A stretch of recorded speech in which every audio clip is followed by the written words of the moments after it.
Welcome back to the AI Daily Brief. OpenAI has announced another mega deal, and with all of these things combined, some people are starting to ask, is OpenAI too big to fail? Today, we are going to get into all of the latest in the bubble talk, starting with the latest deal with OpenAI, which is with Amazon.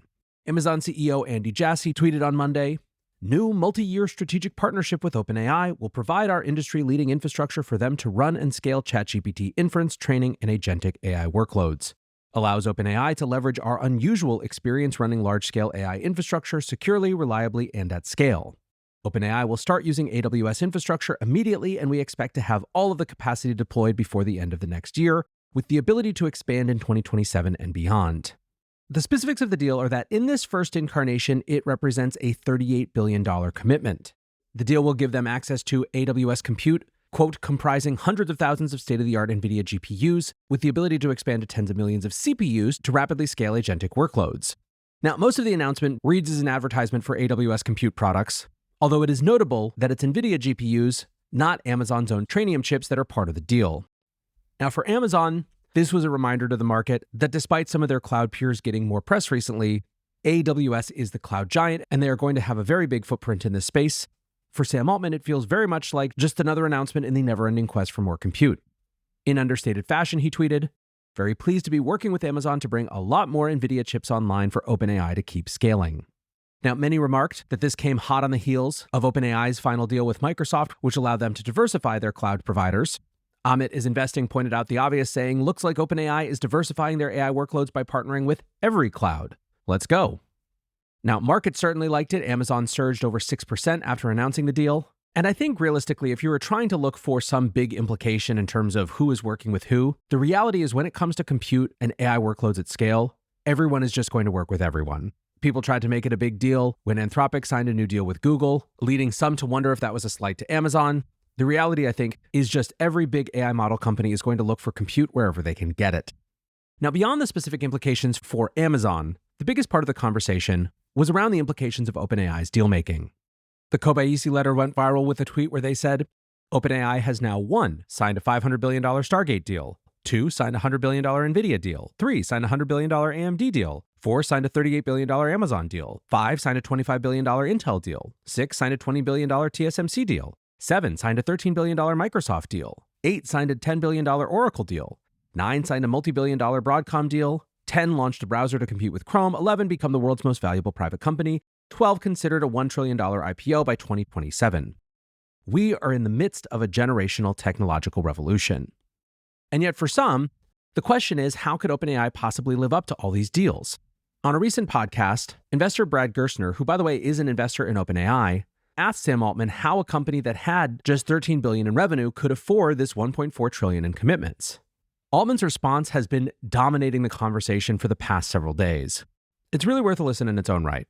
How can the company with 13 billion in revenues make 1.4 trillion of spend commitments? And you've heard the criticism, First Sam. of all, we're doing well more revenue than that. Second of all, Brad, if you want to sell your shares, I'll find you a buyer. I just enough. People are. I think there's a lot of people who would love to buy OpenAI shares. I don't think you would, including myself. Including myself. People who talk with a lot of breathless concern about our compute stuff or whatever that would be thrilled to buy shares. So I think we could sell your shares or anybody else's to some of the people who are making the most noise on Twitter, whatever, about this very quickly. We do plan for revenue to grow steeply. Revenue is growing steeply. We are taking a forward bet that it's going to continue to grow, and that not only will ChatGPT keep growing, but we will be able to become one of the important AI clouds, that our consumer device business will be a significant and important thing, that AI that can automate science will create huge value. So, there are not many times that I want to be a public company, but one of the rare times it's appealing is when those people are writing these ridiculous OpenAI is about to go out of business and, whatever. I would love to tell them they could just short the stock, and I would love to see them get burned on that. But we carefully plan. We understand where the technology, where the capability is going to go, and how the products we can build around that and the revenue we can generate. We might screw it up. This is the bet that we're making, and we're taking a risk along with that. People did not like this answer. And in fact, the hyperbolic commentary around it has been pretty fascinating. I've seen so many tweets indicating that somehow this is Sam's genteel mask slipping and that actually he's just this evil genius. When this to me reads kind of just like a CEO who's had to answer the same question a lot, getting fed up with answering the same question, and getting annoyed that people don't see what he sees. Now, unfortunately for Sam, I think that the reality is that based on the position that he and his company have very intentionally put themselves in, he is now a politician. He's a diplomat, he's a statesman, and he kind of doesn't have the privilege of being cheeky and getting away with it. This is sort of just the cost of doing business when you put the entire economy on your shoulders. And effectively, that's what these 1.4 or 1.5 trillion in commitments does. I think being disappointed that he reached for cheek instead of giving a more fully articulate answer is reasonable, but it certainly doesn't seem like some crazy mask slip moment to me. VC Tamaz Tungu's actually tried to crunch some of the math. He and his firm built a model with the upshot being, these implied revenue figures suggest OpenAI would need to grow from $10 billion in 2024 revenue to $577 billion by 2029, roughly the size of Google's revenue in the same year, assuming Google grows from $350 billion in 2024 at 12% annually. If nothing else, the estimated annual spending and commitments convey an absolutely enormous level of potential and ambition. And indeed, this is the new phase that the conversation has gotten into. Not even just whether there's an overall AI bubble, but whether OpenAI specifically is becoming too big to fail. That was the name of a recent op-ed in the Wall Street Journal. Now, the idea of too big to fail comes out of the global financial crisis in 2008 and 2009. The US government, of course, made a determination that there were certain GSIBs, globally systematically important banks, where the failure of those institutions would have too many ripple effects that would take down too big a chunk of the overall economy, thus making it intolerable for those companies to fail, meaning that the government would and eventually did step in to stop the failure of individual companies in order to stop larger systemic contagion. Now, there is a lot of important nuance here. Too big to fail is actually kind of a misleading term. It suggests that the main question is just one of size, but it's actually not about size, it's about interconnection. The problem with the financial institutions wasn't their total assets under management, it was the potential for cascading contagion, where one failure, via leverage and other forms of interconnection, would trigger a cascade of failures that ultimately wiped huge amounts of value out of the economy. Now, whether or not OpenAI has become too big to fail with all of these deals, the idea that it might certainly has captured notice. Florida Governor Ron DeSantis tweeted that Wall Street Journal piece and said, "A company that hasn't yet turned a profit is now being described as too big to fail due to it being interwoven with big tech giants." Now, of course, as quickly as those op-eds started appearing, it's far from consensus that that's actually the case.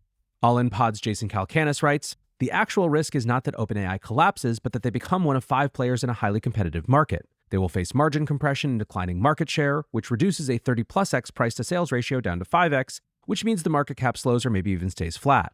Flat market cap means it's impossible to make the 1.4 trillion in commitments as quickly as planned." Rezo responded, "OpenAI isn't too big to fail. If anything, they're too connected to fail. And there's a fundamental difference here. Size isn't the problem. The problem is the web of dependencies. Microsoft needs OpenAI for their AI story. Oracle needs them for utilization. NVIDIA needs them for their demand narrative. This isn't systematic importance, it's circular dependency where everyone's pretending the emperor has clothes." Now, Rezo concludes, "But I think the bubble narrative is still wrong. We don't have a bubble. We have real demand for compute, real demand for scaling and developing AI technologies." Compound 248 writes, "People have lost the plot. Too big to fail refers to a systemic collapse risk. OpenAI, which is unlikely to fail in any case, would not be an uncontrolled failure if it someday went bankrupt, nor would it have systematic implications. It would likely happen in slow motion, with equity holders diluted into oblivion or acquired cheap by a Microsoft.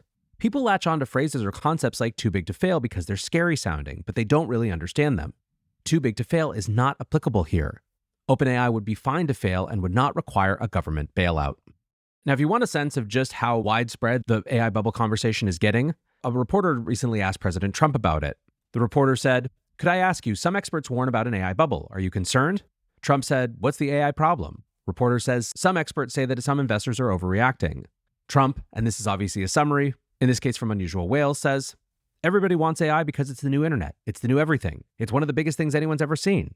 So everyone wants it. Yeah, I mean, the only problem is if you don't get it." Goldman Sachs CEO David Solomon also isn't sold on the doom and gloom.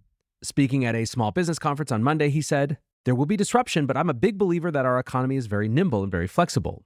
When you look at the technology that has flooded over hundreds of years into our society, we adapt. We find new businesses, we find new jobs. I don't believe it will be different this time. That said, he did acknowledge that the speed at which this is happening is different this time. Solomon said, "The pace of adoption of this technology is going a little bit faster. As businesses wrestle with deploying the technology and the automation, the short-term disruption might be a little bit higher.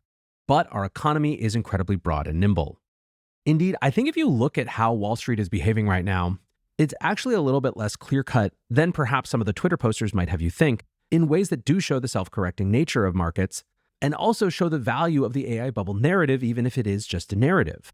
On the one hand, you still have plenty of analysts who think that there's lots more room to run. Loop Capital recently predicted that NVIDIA can still go 70% higher, raising their price target from 250 to 350, compared to an average target of 231 among Wall Street analysts, and implying an $8.5 trillion valuation. But on the same day, we also got some interesting countersignals around Palantir. Palantir posted a record quarter and boosted forecasts on Monday night, but the stock still fell. Q3 revenue came in at $1.18 billion, and earnings per share outperformed Wall Street expectations by more than 20%. In addition, Palantir restated their Q4 guidance to as much as 12% higher than analyst forecasts. Still, the numbers weren't enough to drive another push higher, and while the stock spiked by 7% immediately after the announcement, it quickly retraced to fall by 4% during the overnight session. Even Palantir's CEO Alex Karp acknowledged that the stock is a little stretched. He remarked during a Monday interview, "We're in a nosebleed zone. No one else is here." Now, Michael Burry of Big Short fame announced massive shorts on Palantir and NVIDIA. And regardless of that, the point is that all of this AI bubble discussion is at least keeping the conversation considered. Look, we are in new territory here. No startup in history has ever done anything similar to what OpenAI has done, in terms of the pace and scale of user adoption, of revenue growth, and certainly not in terms of this incredible spate of deal-making. It is important then to stay cautious and considered, even while trying to adjust our priors around what is possible. The good news, though, for those who don't want this to be just an out-and-out bubble with big systemic implications later on, is that the more the debate rages, the less likely the bubble actually is. For now, that's going to do it for today's AI Daily Brief. Appreciate you listening or watching as always, and until next time, peace.